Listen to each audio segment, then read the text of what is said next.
Friends, my dear student I my dear friends, आज आपके सामने मैं लेकर के आया हूं कि आप 12th के बाद आप क्या करें। आप 12th में यदि पास हो जाते हैं तो आपके मन में यही रहता है कि हम अभी से सोच रहे होंगे कि कैसे आगे क्या चीजें करें। अब रही बात, आपको मैंने बोला कि ये पास हो जाते हैं, तो पास हो जाते नहीं, आप पास होंगे, 100% पास होंगे, ये दिक्कत छोड़ छोड़ दीजिए। लेकिन आपको पहले से अगर आप एक रास्ता नहीं समझ पाए हैं कि आपको कौन सा रास्ता पकड़ना चाहिए, कौन सा क्षेत्र पकड़ना चाहिए, ये अगर आपने अभी तक आपने नहीं निर्धारित किया है, तो यहाँ पर आज हम बताएंगे कि 12th के बाद आपको क्या करना चाहिए। और इसमें आपके जो कोर्सेज होंगे उन कोर्सेज को बताएंगे, प्राइवेट जॉब्स जो मिलेंगे उनको भी बताएंगे, सरकारी जॉब्स पे जो मिलेंगे उसको, और टॉप यूनिवर्सिटीज जो है जहां पर आप पढ़ाई करेंगे वो सारी चीजें बताएंगे। यानी कि 12th के बाद यानी 12वीं के बाद क्या करें, आज आपके सामने ए टू जेड चीजें आप समझा देंगे। हम यहाँ पर सारी जानकारी इस वीडियो में मिल जाएगी, आपको पक्का मिल जाएगी, तो जरूर स्टे रहिएगा, हो सकता है आपके लिए बहुत ही प्रॉफिट हो। तो माय डियर स्टूडेंट जितने भी हैं, अब स्टे रहिएगा वीडियो। मैं सीधा चलता हूं पॉइंट्स पर। देखिए, यहाँ पर हम पहले चर्चा करते हैं कि 12वीं के बाद प्रमुख कोर्स जो होते हैं उनकी लिस्ट कौन कौन सी होती है। ठीक है, और जो बच्चे इसका पीडीएफ चाहते हैं तो आप कमेंट कर देना नीचे, डिस्क्रिप्शन में टेलीग्राम चैनल की लिंक मिलेगी आपको, वहां पर हम इसका पीडीएफ वहां पर डाल देंगे। ठीक है, अच्छे अच्छे मैटर वहां पर डालते रहते हैं, तो टेलीग्राम चैनल ज्वाइन कर लीजिएगा। सबसे पहला क्या है कि 12वीं के बाद हमें क्या क्या करना होता है। तो 12वीं के बाद बहुत सारे जो स्टूडेंट होते हैं वो आज के समय में कर रहे हैं बीएससी, फर्स्ट नंबर पर वो क्या कर रहे हैं, बीएससी कर रहे हैं, याद रखिएगा। बीएससी के साथ साथ सेकंड नंबर पे काम कर रहे हैं आपका बीकॉम, बीए। उसके बाद थर्ड नंबर पर कर रहे हैं बीकॉम। देखिए, हमने एक लेवल वाइज बताया, यानी कि अगर 50% अगर बीएससी कर रहे हैं बच्चे, मान लीजिए, तो 40% मान लीजिए, 30% मान लीजिए बीए कर रहे हैं, तो आपका 20% आपका बीकॉम कर रहे हैं। कुछ इस तरीके से आप समझिए, ठीक है। क्योंकि बीएससी में आप समझ सकते हैं, बीएससी में आपका एजी वाले भी बीएससी कर सकते हैं, मैथ्स वाले भी बीएससी कर सकते हैं, बायोलॉजी वाले भी बीएससी कर सकते हैं। इसलिए उनका जो रास्ता है बीएससी वालों का, अधिकतम संख्या आज के समय पे ज्यादा है। आपका ये सारे कोर्स जो है, स्टूडेंट यही कोर्स करते हैं, यही कोर्स आपको सारे यूनिवर्सिटीज में, मतलब बहुत ज्यादा इनकी संख्या होती है। अब रही बात, कुछ बीटेक वाले होते हैं, बीटेक वाले भी होते हैं, एमबीबीएस भी करते हैं, बीडीएस भी करते हैं। अब रही बात, देखिए इन सबको करनी, देखिए ये जो कैटेगरी है, बीकॉम, बीएससी और बीए, इन तीनों को करने के लिए भी एंट्रेंस एग्जाम होते हैं, और विदाउट एंट्रेंस भी इसमें हो जाता है एग्जाम। जो प्राइवेट से आपके कॉलेजेज होते हैं उनमें आपको इनका जो है आपका एडमिशन हो जाता है। बीकॉम में आप करवाएंगे, बीए में भी करवाएंगे, बीएससी में भी करवाएंगे ना, तो आपका जो है डायरेक्ट एडमिशन हो जाता है विदाउट इंटरेस्ट। तो ये ध्यान रखना इसमें। और रही बात, इनमें जो खर्च होता है ना, तो बीए में कम खर्च लगता है, पर अब सेमेस्टर वाइज जैसे जैसे सभी सेमेस्टर वाइज हो गए हैं, यानी कि आपका 1 ईयर में कम से कम 2 बार एग्जाम होगा। जो मेन एग्जाम होगा 2 बार होगा, उसके बीच बीच में जो प्रैक्टिकल वगैरह सारे होते हैं वो अलग से होंगे। तो अब हम समझते हैं कि इनमें जो है खर्चे अगर देखा जाए, तो बीए में भी आपका एक साल में कम से कम आपका 12,000 या 15,000 के आसपास खर्च आएगा, कम से कम खर्च एक बार में बीए में भी आएगा। सेम इससे ज्यादा बीए, पहले तो इतना 12-10-12,000 बीएससी में आ जाता था, तो आप समझ लो कितना खर्च आएगा। तो इसमें भी खर्च बढ़ गया है, सभी में खर्च है, ऐसा नहीं इसमें। अब रही बात बीटेक, बीटेक के लिए आपको पता है कि आईआईटी जेई का आपका एग्जाम होता है, तो आप जेई का एग्जाम देंगे, उसके हिसाब से आप बीटेक भी कर सकते हैं। और एमबीबीएस के लिए आप नीट का एग्जाम देते हैं, नीट को आपको पता है, उसको आप देते हैं, तो नीट का एग्जाम दे सकते हैं। और सेम वही प्रोसेस है, एमबीबीएस कर सकते हैं और उसके लिए आप बीडीएस भी कर सकते हैं। तो ये हो गई आपका, ये मेडिकल लाइन हो जाता है, ये आपका टेक्निकल लाइन हो जाता है। बाकी ये सभी लाइनें जो है आपके अलग तरीके, ये मास्टर में आपके काम आते हैं। बीकॉम हो गया, बीएससी हो गया, बीए, ये सभी मास्टर डिग्री लेने के लिए, यानी आप एक अध्यापक अगर बनना चाहते हैं, तो ये सब डिग्रियां अधिक से अधिक लेते हैं लोग। तो समझ गए, सीधा सीधा मैंने बात बता दिया कि इन इन डिग्रियों में ये सब। अब इनका डिटेल चलते हैं, बता इन सब का डिटेल कैसे, आपको कहाँ कहाँ पर क्या चीजें हैं, स्टेप बाय स्टेप यहाँ पर हम आपको दिखाने वाले हैं। चलिए दिखाते हैं। सबसे पहले यहाँ पर पहुँचते हैं, हम देखते हैं कि जो हमारे कुछ इनमें से पहले अगर हम देखें तो बीटेक वाले अगर देखते हैं, जैसे कि यानी मैं जो आपके अ, उम, किसके मैं यहाँ पर लिख दूँ थोड़ा-सा ताकि ये हो जाते हैं पीसीएम वाले, कौन से? फिजिक्स केमिस्ट्री मैथ्स वाले। फिजिक्स केमिस्ट्री मैथ्स वाले जो होते हैं वो कर सकते हैं क्या, बैचलर ऑफ टेक्नोलॉजी बीटेक में, बैचलर ऑफ इंजीनियरिंग और बैचलर ऑफ आर्किटेक्चर और बैचलर ऑफ कंप्यूटर एप्लीकेशन यानी बीसीए, यानी bachelor of journalism and mass communication BJMS MC, और BTech in civil engineering, BTech in mechanical engineering, BTech in aeronautical engineering, BTech in chemical engineering और BTech in automobile engineering, BTech in biotechnology, BTech in food से जो PCM से रहता है। यहाँ पर आप देखिए, यहाँ पर आपको लिखा गया है कि ये आपका पीसीएम वाले स्टूडेंट कर सकते हैं, कौन से? पीसीएम वाले, यानी जो 11th में अगर वो फिजिक्स केमिस्ट्री और मैथ से किए हैं वो ये सब कर सकते हैं, यानी बीटेक के कर सकते हैं और बीसीए कर सकते हैं, बीजेएमएस कर एमसी कर सकते हैं, बीजेएमसी कर सकते हैं, ठीक है। तो और बीटेक में जितने भी होते हैं मैकेनिकल इंजीनियरिंग, एरोनॉटिकल इंजीनियरिंग या इंजीन आपका ऑटोमोबाइल इंजीनियरिंग और बायोटेक्नोलॉजी, फूड टेक्नोलॉजी और केमिकल इंजीनियरिंग जो भी होता है बीटेक वगैरह आपके पीसीएम वाले स्टूडेंट बीटेक में एंट्री कर सकते हैं। उसके बाद चलते हैं उनका और कहाँ पर क्या होता है। अब इनकी यूनिवर्सिटीज देख लेते हैं, बीटेक वाली यूनिवर्सिटीज ये है आपकी टॉप यूनिवर्सिटी जो कि 20 लेवल पर है। किस लेवल पर ये यूनिवर्सिटी आपको दिखाई जा रही है? ये आपको 20 लेवल की यूनिवर्सिटीज हैं, ठीक है। इनमें से आप चुन सकते हैं, अपने लिए चुन लीजिएगा, ये लिस्ट है यूनिवर्सिटीज की, स्क्रीनशॉट ले लीजिएगा, समझ लीजिए ये सारी यूनिवर्सिटीज यहाँ पर आपके लिए है, जिसमें आपका मेलबोर्न यूनिवर्सिटीज है और वाशिंगटन यूनिवर्सिटी भी है, ठीक है। और एक यूनिवर्सिटी कॉलेज ऑफ लंदन की भी बढ़िया यूनिवर्सिटी है। चलिए ठीक है, और हम इंडियन यूनिवर्सिटीज चेक करते हैं, इंडियन यूनिवर्सिटीज कौन से हैं जो भारत की यूनिवर्सिटी है। भारत की यूनिवर्सिटीज में देखिए जितने भी आईटी जो होते हैं सभी आईटी और एनआईटी और आईआईटी जितनी भी कॉलेजेज हैं ये सब तो होंगे ही यूनिवर्सिटीज। उसके बाद आपका ये सारे यूनिवर्सिटीज हैं जिसमें आपको ये पता होगा, आपका दयानंद सागर कॉलेज ऑफ इंजीनियरिंग डीएससीसी यानी बेंगलोर का है, और दूसरा दिल्ली टेक्नोलॉजिकल यूनिवर्सिटी दिल्ली की जो है, और मणिपाल यूनिवर्सिटी, इसी तरीके बीएमएस कॉलेज, मतलब आपका ये सारे कॉलेजेज है इंडियन यानी इंडिया के कॉलेजेज हैं। उसके बाद हम चलते हैं अगला, पहुंचते हैं यहाँ पर आपका 12वीं के बाद में आपका मैथ से जो आपका जो करियर बनाता है, जो कोर्सेज करते हैं, इन सब में कैसे कैसे उनका वेतन होता है। तो उनका वेतन कुछ इस तरीके से होता है। अगर वो इंजीनियर बना हुआ है, क्या बना है? इंजीनियर अगर है, मान लीजिए वो क्या है?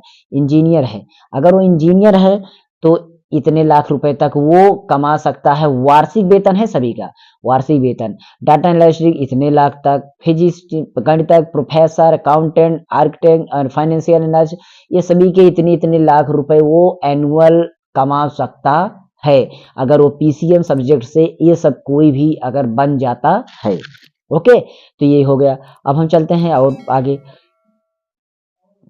ये हो गया आपका, ये है आपका पीसीबी वाले स्टूडेंट के लिए। किसके लिए? ये है आपका पीसीबी वाले स्टूडेंट के लिए, पीसीबी स्टूडेंट के लिए, यानी बायोलॉजी, फिजिक्स केमिस्ट्री और बायोलॉजी के लिए जो है यहाँ पर आपका दिया गया है। सबसे पहले bachelor of architecture and bachelor of computer application IT and software में, और BSc in bioinformatics and bachelor of viticulture and bachelor of आपका न्यूरोपैथी एंड आपका यो जिसके साइंस कोर्स होता है वो हो गया आपका। और बीएमएस हो सकता है, बीयूएमएस हो सकता है, बैचलर ऑफ डेंटल सर्जरी कर सकते हैं, बीएससी बायोटेक्नोलॉजी में कर सकते हो, bachelor of science in nursing में कर सकते हो, या बैचलर ऑफ वेटरनरी साइंस, या आपको बहुत सारे हैं। इनमें आपको दिखाएं तो इतने हैं कि आप वो समझ नहीं सकते हैं कि कितना इनमें आपका, इसमें आपका बहुत सारे हैं। यानी आप बीएससी कर सकते हैं chemistry, environmental science, microbiology, zoology, botany, physiology, food and technology, और बहुत सारे बायो, इतने इसमें है कि सभी बीएससी के जितने भी हैं बीएससी में वो कर सकता है किसी सब्जेक्ट से। तो हो जाता है फिजिक्स, केमिस्ट्री और बायोलॉजी वालों के लिए बड़े बड़े कोर्सेज, और बीएससी में समझते हैं बीएससी में आपके जितने भी सब्जेक्ट आ जाते हैं। उसके बाद और देखते हैं कि आपको जो यूनिवर्सिटीज है इनकी कौन कौन सी यूनिवर्सिटीज है। ये रही इनकी यूनिवर्सिटीज जो आपका लंदन, सॉरी, ये आपका विश्व लेवल की यूनिवर्सिटी ऑक्सफोर्ड यूनिवर्सिटी है, कैलिफोर्निया यूनिवर्सिटी है, और इसी तरीके से स्टैनफोर्ड यूनिवर्सिटी है, ये यूनिवर्सिटी, और हार्वर्ड यूनिवर्सिटी है, यूनिवर्सिटी ऑफ टोरंटो है, यूनिवर्सिटी ऑफ मिशिगन, और इंपीरियल कॉलेज ऑफ लंदन है, यूनिवर्सिटी ऑफ डर्बी है, यूनिवर्सिटी ऑफ कैंट है। तो ये सारे स्टूडेंट्स हैं, सॉरी, ये सारी यूनिवर्सिटीज हैं आपके विश्व लेवल की। इंडिया लेवल की यूनिवर्सिटीज अगर हम चेक करते हैं तो तो इंडिया लेवल की यूनिवर्सिटीज कुछ ये हैं, आप देख सकते हैं, इनमें से चुन सकते हैं। बनारस हिंदू यूनिवर्सिटी, इलाहाबाद यूनिवर्सिटी और दिल्ली यूनिवर्सिटी, और इसी तरह लखनऊ यूनिवर्सिटी है, अन्ना यूनिवर्सिटी है, मुंबई यूनिवर्सिटी, पुणे यूनिवर्सिटी, और आपका यहाँ पर एक है मिरांडा, और उसके बाद मद्रास कॉलेज के है, और श्री हिंदू कॉलेज दिल्ली यूनिवर्सिटी तो है, अलीगढ़ मुस्लिम यूनिवर्सिटीज है। तो इतनी यूनिवर्सिटीज हैं, आप समझ सकते हैं कि ये यूनिवर्सिटीज स्पेशल आपके लिए पीसीबी के सब्जेक्ट के लिए किए हैं, तो उनके लिए कोई भी कोर्सेज कर सकता है। ठीक है, उसके बाद हम चलते हैं, आपको आगे नेक्स्ट दिखाते हैं आपका इनमें वेतन कितना है। वेतन अगर आप इनमें से कर सकते हैं कोई भी, आप मैनेजमेंट और इंजीनियरिंग, लॉ या अन्य क्षेत्रों में भी जा सकते हैं। इसके साथ साथ सैलरी पैकेज जो होता है इसमें कुछ इस तरीके से होता है, जो कि आप रिसर्च साइंटिस्ट बनते हैं 2 लाख, इतने आपका नर्सरी बनते हैं 2 से 5 लाख तक, फिजिशियन बनते हैं तो 2 से 6 लाख तक, कुछ भी बने, मैथमेटिशियन बने आप 3 से 6 लाख, आपका आईटी प्रोफेशनल बने, तो इस तरीके से एग्रीकल्चर साइंटिस्ट बने 2 से 7 लाख तक, ये एनुअल उनका वेतन रहेगा अगर वो ये सारे बनते हैं तो। उसके बाद जाते हैं कॉमर्स वाले स्टूडेंट आ जाते हैं। कॉमर्स के लिए आपका कुछ ये आपके कोर्सेज हैं, बीकॉम ऑनर्स से करोगे, सीए चार्टर्ड अकाउंटेंट बन सकता है, बीई बन सकता है, यानी कि बैचलर ऑफ इकोनॉमिक्स कर सकता है, या बीजेएमसी कर सकता है जिसको बोलते हैं bachelor of journalism and mass communication, and BCom कर सकता है, बैचलर ऑफ कॉमर्स कर सकता है यानी बीबीए कर सकता है, bachelor of business administration and BMS कर सकता है जिसको बोलते हैं बैचलर्स ऑफ मैनेजमेंट स्टडीज। तो ये सारे कोर्सेज होते हैं एक बीकॉम स्टूडेंट के लिए, तो ये इन सब कोर्सेज में जा सकते हैं। ठीक है, इसके बाद हम चलते हैं, दिखाते हैं कि इनके लिए जो यूनिवर्सिटी आपके यूनिवर्सिटीज हैं विदेश की या बाहर की, तो ये सारी यूनिवर्सिटीज हैं जो आपने बायोलॉजी के लिए देखा था वही सेम यूनिवर्सिटीज इसमें भी हैं। तो इंडियन लेवल पर यूनिवर्सिटी देखते हैं, तो ये देख लीजिएगा, इनसे भी यूनिवर्सिटी जो है आपका यहाँ पर जैन यूनिवर्सिटी है, चंडीगढ़ यूनिवर्सिटी है, उसके बाद आपका निजाम कॉलेज है हैदराबाद का, और बीबीडी कॉलेज लखनऊ का, यूनिवर्सिटी ऑफ राजस्थान जयपुर है। तो बहुत सारे इसमें यूनिवर्सिटीज हैं, टॉप यूनिवर्सिटीज है, इनमें आप बाय एंट्रेंस से आप एग्जाम द्वारा एंट्री करा सकते हैं। उसके बाद हम चलते हैं और दिखाते हैं आपका रोजगार, आपका जो वेतन मिलता है, वेतन वही सभी में कि 2 लाख से कम 5-6 लाख तक तो सभी में मिलेंगे, ये जितने भी कोर्सेज हैं आप एनुअल कमा सकते हैं। उसके बाद आ जाते हैं आर्ट्स वाले के लिए। जो आर्ट्स स्टूडेंट होते हैं उनके लिए बहुत सारे भी रास्ते इनके लिए भी होते हैं। तो सबसे पहले बीए वो कर सकता है, और बीए एलएलबी कर सकता है, यानी कि bachelor of arts plus LLB होता है। बी एलएलबी करने का मतलब बीए भी होगा आपका, उसके साथ एलएलबी होगा, यानी बैचलर ऑफ आर्ट्स करने के साथ साथ प्लस एलएलबी भी आपका होगा, तो इसको बोलते हैं बीएलएलबी। यानी बीए करेंगे तो अलग होता है और बीएलएलबी अलग होता है। बीजेएमएस होता है जिसको बोलते हैं bachelor of journalism and mass communication, और एक होता है बीबीए जिसको बोलते हैं bachelor of business administrative, and BPA होता है, बीपीए बोलते हैं बैचलर ऑफ परफॉर्मिंग आर्ट्स, और एक होता है फॉरेन लैंग्वेज डिप्लोमा या डिप्लोमा इन आर्किटेक्चर, एंड आपका बीएचएम जो होता है आपका बैचलर ऑफ होटल मैनेजमेंट होता है, और बीएफए करते हैं तो बैचलर ऑफ फाइन आर्ट्स इसको बोलते हैं। डिप्लोमा इन आप डिजाइनिंग में कर सकते हैं, डिप्लोमा आपको फोटोग्राफी में कर सकते हैं, आप डिप्लोमा जर्नलिज्म में कर सकते हैं, और डिप्लोमा टीचिंग में कर सकते हैं, और बीएफडी जो होता है आपका फैशन डिजाइनिंग में होता है, इसको भी कर सकते हैं, बीबीए जिसको बोलते हैं इवेंट एंड मैनेजमेंट में। तो ये सारे कोर्सेज होते हैं एक आर्ट्स स्टूडेंट के लिए। तो जरूर एक बार आप इसको फॉलो करिएगा, इन स्टेप्स में से जो भी आपको अच्छा लगे सभी उसका डिटेल ले लीजिएगा, आपको समझ में आ जाएगा। इसकी यूनिवर्सिटीज हैं, ये कुछ यूनिवर्सिटीज हैं, इनको आप लॉक कर सकते हैं, देख सकते हैं और चुन सकते हैं, इनके बारे में ब्यौरा ले लें तभी इसको एडमिशन कराएं। ठीक है, और ये रही भारत की यूनिवर्सिटीज। भारत की यूनिवर्सिटीज इनमें से बहुत सारी यूनिवर्सिटी, यानी कि आपका हर एक जो फेमस आपके सिटीज हैं जैसे लखनऊ, दिल्ली, कानपुर, हैदराबाद, कोलकाता, ये चेन्नई, इन जगह पे तो यूनिवर्सिटीज आपको मिलनी है। ठीक है, उसके बाद इनके जो वेतन है वही 2 से 6 लाख, 3 लाख ऐसे बीच में भी चलते रहेंगे, सारी चीजें इसमें भी हैं। अब वो जो है सैलरी स्टार्टिंग जो कोर्सेज होते हैं कुछ इस तरीके से आप देख सकते हैं कि आपका कुछ कोर्स होते हैं कि 10वीं के बाद आप डिप्लोमा कोर्स अगर करेंगे तो डिप्लोमा कोर्स के लिए है आपका यहाँ पर देखिए डिप्लोमा कोर्स के लिए अगर आप एनिमेशन एंड मल्टीमीडिया में करते हैं तो 1 साल का ये कोर्स होता है और 2 से 10 लाख तक इसका स्टार्टिंग सैलरी आप पा सकते हैं। अगर आप इंफॉर्मेशन टेक्नोलॉजी में करते हैं तो 1 साल का ये अवधि होता है और 2 से 16 लाख तक इसमें भी कमा सकते हैं। योगा का होता है 1 साल आप इसको अवधि होती है और 2 से 6 लाख इसमें भी कमा। फोटोग्राफिक होता है, फोटोग्राफी अगर आप करना जानते हैं तो 1 साल का ये डिप्लोमा ले सकते हैं, 2 से 10 लाख तक इसमें भी पैकेज आपको मतलब आप कमा सकते हैं। ट्रेवल एंड टूरिज्म में भी सेम वही इसी तरह के इवेंट मैनेजमेंट और पैरामेडिकल कोर्सेज जो भी फेमस चल रहे हैं ये 2 साल के तक कोर्सेज होते हैं जिसमें 1.5 से 6 लाख के बीच में इसमें कमा सकते हैं। नर्सिंग कोर्सेज होती हैं ये भी 2 साल के होते हैं जो कि 2 से 8 लाख तक के बीच में आते हैं। तो ये सारे कोर्सेज आप कर सकते हैं कि अगर आप इनको कोर्सेज कुछ कम लागत में समय में कम समय में पूरा किया जैसे और उस क्षेत्र के हिसाब से आपको इनके अच्छे खासे सैलरी आपको मिल जाएंगे। तो ये कोर्सेज आप कर सकते हैं, एक बार चेकआउट आप करिएगा, समझिएगा तब करिएगा। डिप्लोमा कोर्सेज आप ये हैं आपके ये कुछ ऐसे हैं आपका diploma in radiography and diploma in X ray technology and diploma in आपका हो जाता है फिजियोथेरेपी हो जाता है, डिप्लोमा इन स्पीच थेरेपी हो जाता है, डिप्लोमा इन आपका ऑडियोलॉजी एंड स्पीच थेरेपी हो जाता है, डिप्लोमा इन एनेस्थीसिया जो टेक्नोलॉजी होता है, डिप्लोमा इन ऑप्टोमेट्री और diploma in civil engineering, diploma in आपका हो जाता है पैथोलॉजी जो बोलते हैं ओलॉजी इसको बोलते हैं, ठीक है। ये हो जाता है diploma in nursing care assistance ये भी वो होता है बहुत सारे लोग करते हैं। और डिप्लोमा इन हियरिंग आपका लैंग्वेज एंड स्पीच में होता है, डिप्लोमा इन डेंटल हाइजीनिस्ट ये भी होता है। और diploma in medical record and technology, diploma in आपका operation theatre technology, diploma in textual जो होता है और आपका असिस्टेंटशिप उसमें होता है उसके आपका कोर्स है। और diploma in visual communication, diploma in VJ RJ and आपका एंकरिंग में, डिप्लोमा इन फोटोग्राफी में, ये सारे कोर्स डिप्लोमा कोर्सेज हैं, आप इनके जरिए भी अपना कैरियर बना सकते हैं, ठीक है। तो ये रहा आपका डिप्लोमा से और उनके जो कुछ फेमस फेमस है आपका वेब डिजाइनिंग करते हैं 6 महीने का कोर्स आप कर सकते हैं, इसमें आपका इतना मिलता है।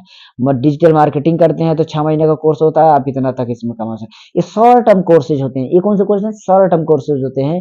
यानी ग्राफिक डिजाइनिंग कर सकते हैं 3 से महीने 4 12 महीने का कोर्सेज होता है जो कि 1 से 6 लाख तक। टेली कंप्यूटर कोर्स कर सकते हैं आप 3 महीने का कोर्स 2 से 10 लाख तक कमा सकते हैं। Interior design beauty parlour courses होता है, कंप्यूटर हार्डवेयर कोर्सेज होता है, photography course, air hostess courses होते हैं। ये 6 से लेकर के 1 साल के अंदर कोर्स होते हैं और 2 से 5 लाख 6 लाख 10 लाख के अंदर आप कमा सकते हैं। ये शॉर्ट टर्म कोर्सेज होते हैं। तो यहाँ पर हमने पूरा ब्यौरा आपको बताया कोर्सेज लेकर के यूनिवर्सिटी से लेकर के सारी चीजें आपको यहाँ पर दिखाई। इसका अगर आप पीडीएफ चाहते हैं तो बताइएगा, पीडीएफ हम आपको दे देंगे। अब रही बात पहुंचते हैं अगर आप इन कोर्सेज को छोटा मोटा कर लिए हैं, आप 12 के बाद कुछ कोर्सेज नहीं करना चाहते हैं, डायरेक्ट आप सरकारी गवर्नमेंट की तैयारी करना चाहते हैं तो आप इनकी तैयारी करिए। देखिए यहाँ से एक एक करके मैं समझाता हूँ। तो सबसे पहले है आपका भारतीय सेना में आप जा सकते हैं। डाटा एंट्री ऑपरेटिंग आपका भर्ती निकलती है उसमें आप कर सकते हैं। भारतीय रेल की भर्ती निकलती है इसमें कर सकते हैं। आरआरबी ग्रुप डी से जुड़ी हुई भर्ती होती है तो रेल में वो भी कर सकते हैं। और आरआरबी एनटीपीसी का एग्जाम होता है उसमें भी कर सकते हैं। आरपीएफ कांस्टेबल का होता है तो आरपीएफ का एसएससी में कई आपकी भर्तियां आती है जैसे एमटीएस हो गया, सीएचएसएल हो गया, उसके बाद आपका सीजीएल हो जाता है इसमें। तो एसएससी जीडी कांस्टेबल का हो जाता है, एसएससी स्टेनोग्राफर का हो जाता है। और बैंक आपका आईबीपीएस होता है। उसके बाद आपका हो जाता है आपका एनडीए एक हो जाता है और इंडियन कोस्ट गार्ड हो जाता है, पुलिस का हो जाता है, कांस्टेबल हेड कांस्टेबल भर्ती हो जाता है, एसआई हो जाता है और उसके बाद फॉरेस्ट गार्ड हो जाता है। ये सारी भर्तियां आप आराम से देखिए जो कि गवर्नमेंट में अच्छी तरीके से आपको सैलरी मिलने वाली है। ये आप जरूर करिएगा, एक बार ट्राई करिएगा, हो सकता है आप इन सब में सेटल हो सके। कोई ज्यादा खर्च नहीं होगा, आप तैयारी कर लेंगे और निकाल लेंगे तो आपका एग्जाम पढ़ना भी नहीं पड़ेगा और डायरेक्ट आप भर्ती पे लग जाएंगे। तो ये भी एक रास्ता होता है कि जिस पर पैसा नहीं होता है वो तैयारी कर ले अच्छी तरीके से और डायरेक्ट आप एंट्री कर दीजिए कंपटीशन में। ये होती है सरकारी नौकरियों के लिए। तो मैंने पूरा वीडियो यहाँ पर बनाया ताकि आपको समझ में आए कि क्या क्या चीजें होती है, कौन कौन सी यूनिवर्सिटीज है, कहाँ कहाँ पर कितने कोर्सेज हो सकते हैं। पूरा पीडीएफ आपको मिल जाएगा। डिस्क्रिप्शन में आपको टेलीग्राम चैनल की लिंक मिलेगी, वहां पर आपको सारी चीजें मिल जाएंगी। तो वीडियो कैसा लगा है? अगर आप टेंथ के बाद क्या करना चाहते हैं तो वो वीडियो हमारा पड़ चुका है, उसको देख सकते हैं। बाकी इसके पहले भी हम वीडियो बना चुके हैं, पिछले साल के वीडियो देखेंगे तो सारी वीडियो में हम साफ बता चुके हैं क्या क्या कब कब किया जा सकता है। ठीक है, और उसको मैंने बोर्ड पर बताया हुआ है, तो उसको भी देख सकते हैं। इन स्क्रीन पर सारी वीडियोस खुद ही भी मिल जाएंगी, उसको देख लेना। और मेरे सेकंड चैनल को सब्सक्राइब करिए, मास्टर जी मोबाइल टेक चैनल नाम है, आप उस पर सब्सक्राइब करिए और उस पर ज्वाइन होइए। वहां पर मोबाइल कंप्यूटर टेक्नोलॉजी वीडियो डालते हैं, साथ साथ यूट्यूब टिप्स और ट्रिक्स भी बताते हैं, तो जरूर स्टे रहिए, आपके लिए हेल्पफुल साबित होगा। Okay, thanks for watching. मिलेंगे अगली वीडियो में, तब तक के लिए खुश रहिए, मस्त रहिए और यहाँ पर जुटे रहिए।